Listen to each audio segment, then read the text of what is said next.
Para responder estas preguntas nos dan un contexto que nos dice que por allá en el 2011, en marzo de 2011, hubo un gran terremoto. Ojo a esto, un gran terremoto con una magnitud de 9,1 en la escala de Richter.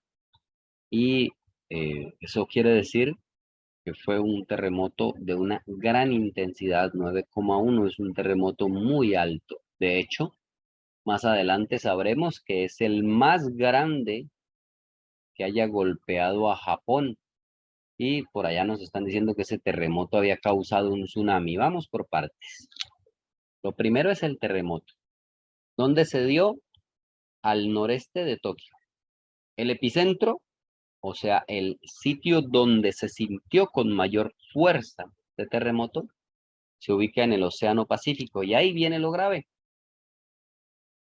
Después del terremoto se genera una alerta de tsunami para toda la costa pacífica de Japón, obviamente, y otros países, pues podemos deducir que también tienen costas en el Océano Pacífico. Por lo tanto, aquí está la lista de todos esos países e incluimos países de Sudamérica como Colombia, Perú, Ecuador y Chile. Como les decía, el terremoto causa un tsunami y ahí está el golpe que se le ha dado a Japón con olas de hasta 9 metros. Por último, la triste cifra de 22.000 o más de 22.000 pérdidas humanas. 20.000 muertos, 2.500 desaparecidos. En la parte final nos dicen que las muertes fueron causadas por el terremoto inicial, luego por el tsunami y, en tercer lugar, por las condiciones de salud posteriores al desastre. Ahora sí, vamos a responder. En esta pregunta vamos a buscar cuál sería una medida que podrían tomar las autoridades de Colombia frente a la alerta generada para nosotros después de ese tsunami, terremoto más tsunami. Cuando hablamos de medidas que pueden tomar las autoridades, y lo voy a señalar aquí, una medida que pueden tomar las autoridades, pues no estamos hablando de instrumentos de medida, de medición. Estamos hablando de medidas como decisiones que se toman para hacerle frente a una situación. Eso hacen las autoridades, toman decisiones, o sea, adoptan una medida. Pues bien, vamos a descartar inmediatamente la opción D. Es una medida que ustedes quizás hayan oído que se aplica en algunas regiones del país. Prohibir la motocicleta con parrillero. Pero esta medida se aplica por motivos de seguridad. Les cuento brevemente. La mayoría de atracos los cometen dos personas, generalmente dos hombres, las estadísticas lo dicen, dos hombres montados en una moto.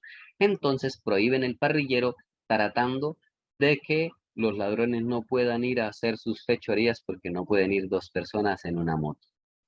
Son medidas que a veces toman, no voy a entrar a juzgar si son efectivas o no, pero para este caso, con una alerta de tsunami, no tiene sentido la prohibición de motocicleta con parrillero.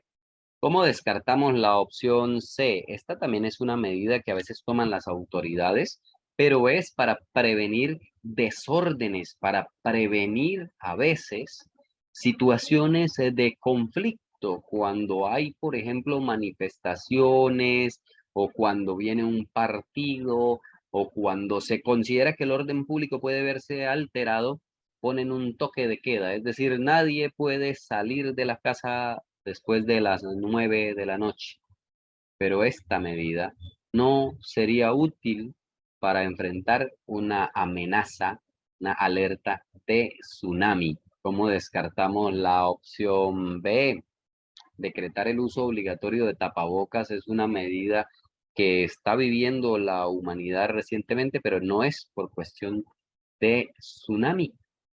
los que estamos usando el tapabocas de manera obligatoria cada que estamos frente a otras personas, lo hacemos para protegernos, para reducir el contagio del COVID-19, no por un tsunami.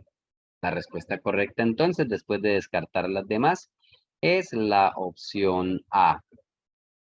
La medida, es decir, la decisión que pueden tomar las autoridades es ordenar la evacuación de los habitantes de las zonas costeras del Pacífico hacia sitios seguros que se llaman refugios. Esto también se hace cuando hay, por ejemplo, amenazas de inundaciones. Se evacúan a las personas a orillas de los ríos para evitar que vayan a perecer, a morir ahí en una posible inundación. Y como el tsunami viene a afectar a la costa del Pacífico, pues evacuamos a las personas que viven ahí. Si marcaste la opción A, marcaste la respuesta correcta.